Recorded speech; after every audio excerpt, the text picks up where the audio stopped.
Saba Bank provides a habitat for a number of different species. Caribbean fisheries are important to the Netherlands because they are important to the Caribbean Netherlands. So we've been running several programs now to actually get an idea what the current status is of the fish and fisheries on the Saba Bank.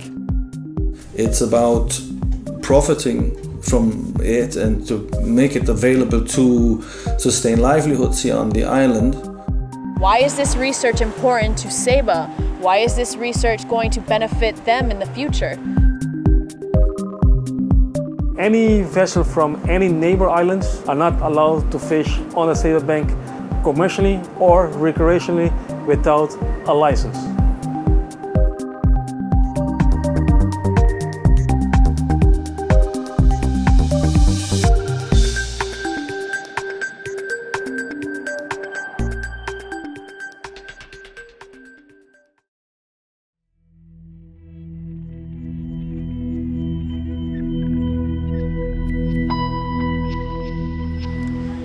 The Saba Bank is a coral atoll consisting of a seamount rising from the seafloor around 1,000 meters of depth.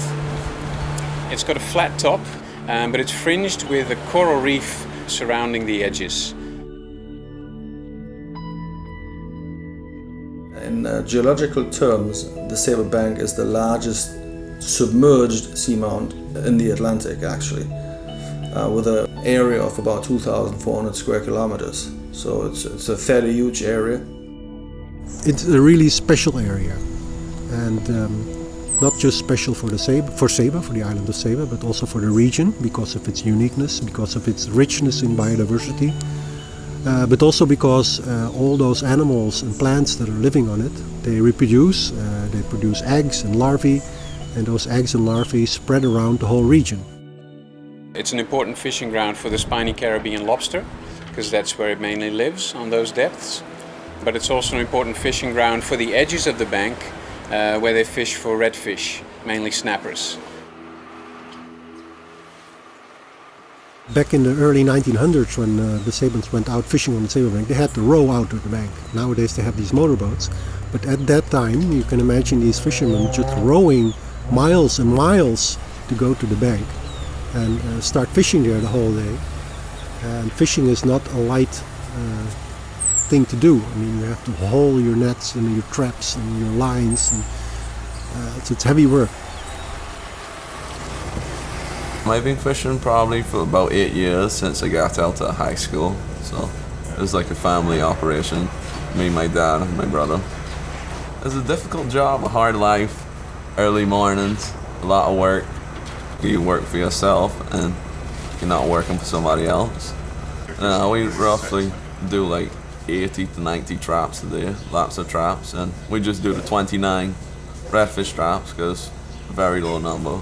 It's kind of constant. Some years it went down really bad to, at one point, every day we were nearly getting 18 lobsters. It went to a dramatic fall, but now it's really good fishing back again. The last 3 years we've done research mainly on fisheries to see what amounts are being caught, which species.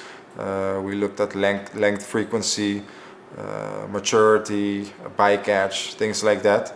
But we also looked at lionfish, sharks, marine mammals. If you look at the fishery, it has been quite stable for the last couple of years, so we don't see any dramatic increases or decreases.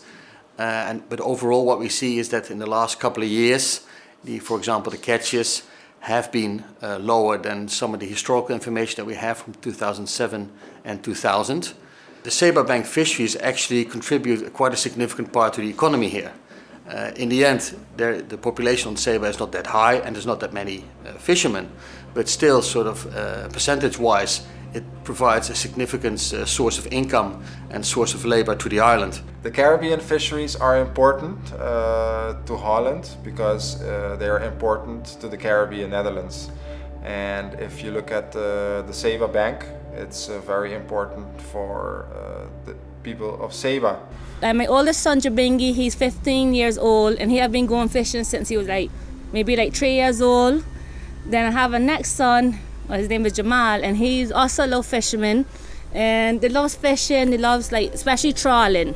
He loves to go trawling. My name is Jamal and I'm 11 years old. I like to go fishing on the Saba Bank with my father. We would go to do redfish, lobsters, trawling, and we do catch like wahoo and mahi and yellowfin tuna sometimes.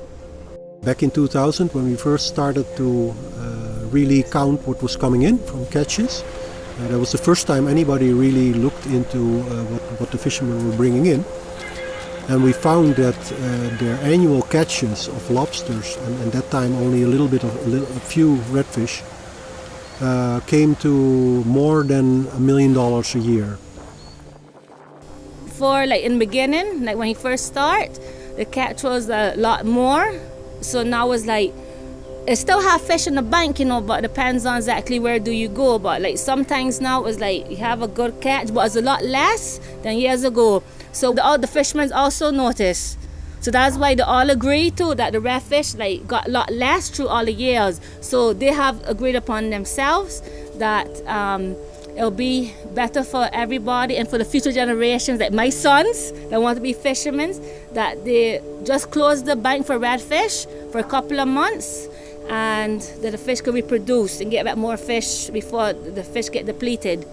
The idea of the Saba Bank is that we want to protect it as a resource for sustainable use. It doesn't mean that we just close it off altogether for conservation. It's about profiting from it and to make it available to sustain livelihoods here on the island. It's important to protect the Saba Bank because we have like my children, they have other people's children, like might want to go fish on the bank, and if we keep overfishing it, they will have no fish left. And then you have to protect the fishing environment also, like the fish, the coral, because everything has a reaction. So it's good to protect it because we can't overfish it. To have good legislation, you need good data. You need, and for good data, you need research. You need to have, you need to know what's out there, if your stocks are going up or going down, to be able to take certain management decisions. So we've been running several programs now to actually get an idea what the current status is of the fish and fisheries on the Saba Bank.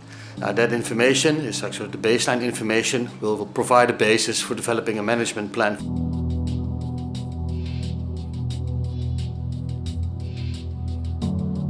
The Saba Bank Management Unit consists of two people, the captain of the boat, and he handles all the maintenance, the running of the Queen Beatrix. Then we also have the Saba Bank Science Officer, and that's the person who coordinates all the trips going out to the Saba Bank or handling any of the contact work, but also being a mediator between the fishermen and the Conservation Foundation.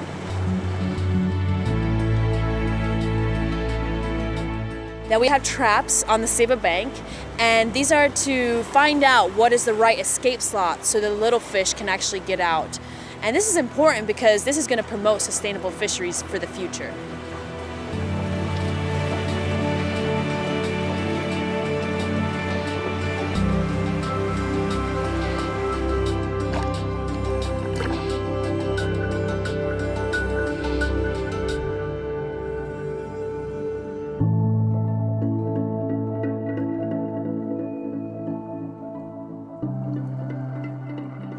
One of the MARS projects that we get to collaborate on is actually the acoustic loggers that are currently sitting out on the Saba Bank.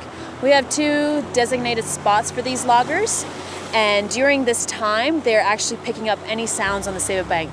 Boats moving by, marine mammals, fish calls, it doesn't matter, it's picking it up. And the Saba Bank Management Unit, our job is to actually install them, maintain them, and take them out when it's time.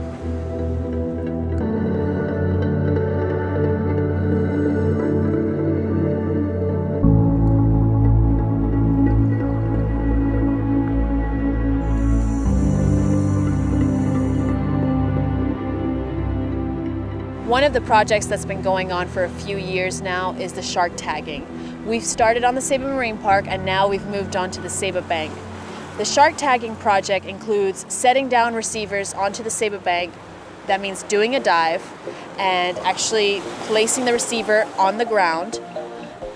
Then after that we have to actually fish for the sharks, bring them on board. Then we have to tag the shark by inserting an acoustic telemetry device. And then we stitch it back up and set the shark free. After a while, we will go back down, collect the receivers, and actually pick up any migration patterns of the sharks.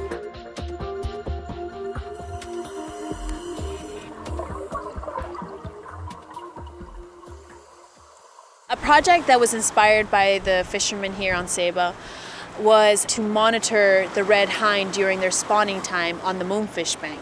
It's been closed off now for 3 years and it will be closed off for 2 more years. We go down, we do Y transects, and then this includes during the transect to estimate the length of the red hind and to also look at the seafloor and see actually if it's rubble, sand, or if there's, boulders, also giant barrel sponges, and this all comes together into forming the data that we need to present to the fishermen one day.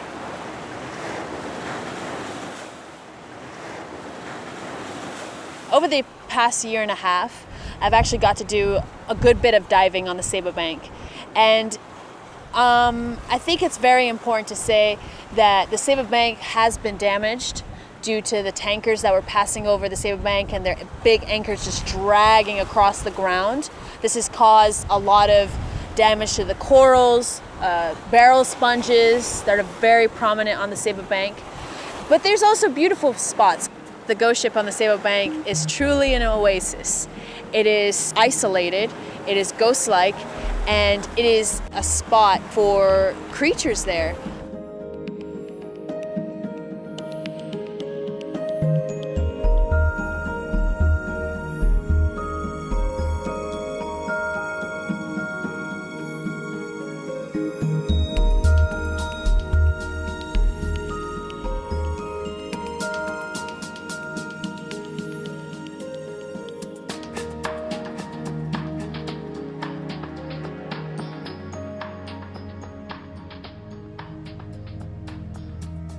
Back in the early 2000s and 90s and 80s, with the oil terminal on Statia, there were many tankers using the bank as easy anchoring grounds to wait for oil to reach the right price and to find a good buyer or seller, and then they would move on. And tankers would sometimes anchor on the bank for a month at a time.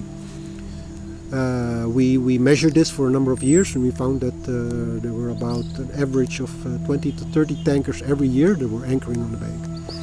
We looked at those anchors while the tankers were anchoring there, and you can imagine those big tankers. They have anchors that are like 10 feet high, that weigh, 20 tons.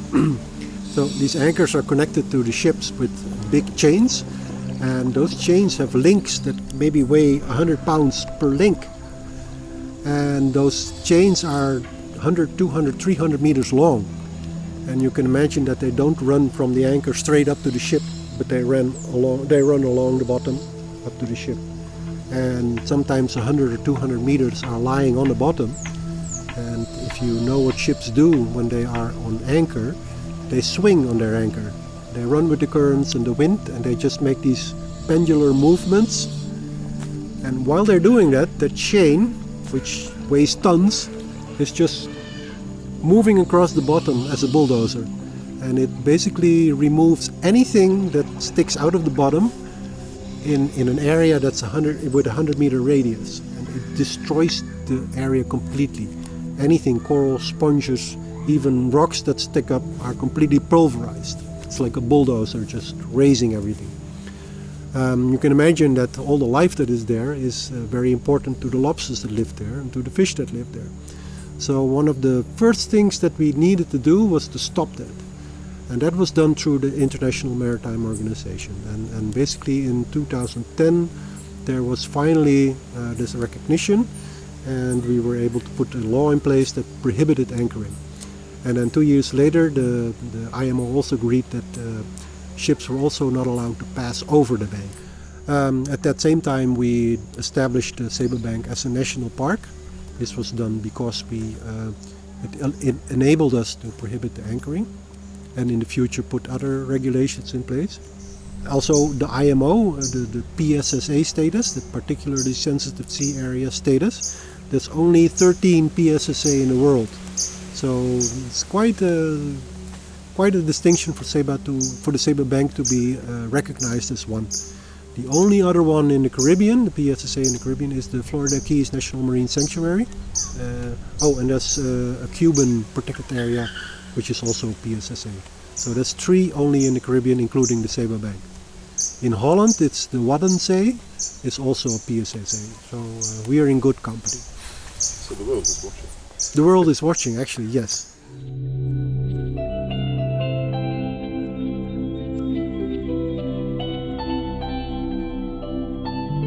The Saba Bank is the most regulated fishing zone I'm seeing around here. First of all, only the fishing boats from Saba are allowed to fish on the Saba Bank. Even the boat from Saba, they need a license to do so. Any vessel from any neighbor islands, St. Martin, Statia, St. Kitts, Guadeloupe, Martinique, any neighbor islands around here are not allowed to fish on the Saba Bank commercially or recreationally without a license. Period. For the first offender, we detain the boat so we can bring them into port.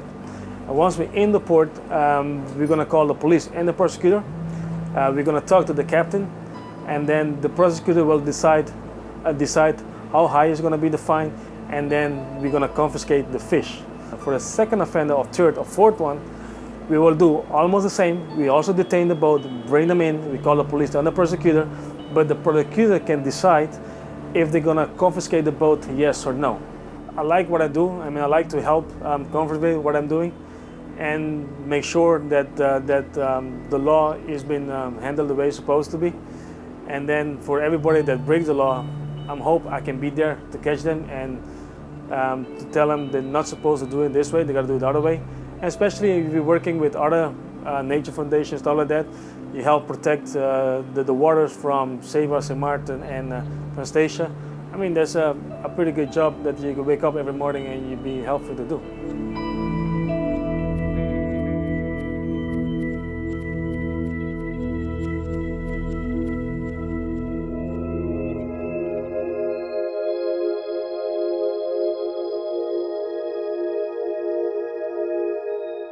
The Saba Bank is a resource for the fishermen's livelihood. It is important to keep it going, but it's also important to create sustainable fisheries so there's fish for the fishermen, but we still maintain a balanced, healthy marine ecosystem. The goal, of course, is to have that fisheries that is so important to the economy be sustainable, so that it doesn't end in 5 years or in 10 years and the island suddenly finds itself without that source of income. You want to have a level of fisheries that will ensure that in 20 years you can still fish on the bank and you can still catch lobsters and redfish there. That's the end goal. I want to take after my father, like with a fishing business, and I love to go fishing, so that I want to be a fisherman. That's one of my options, and if I do fishing, I would do like the same thing what he does, like lobsters, redfish, and different stuff like that.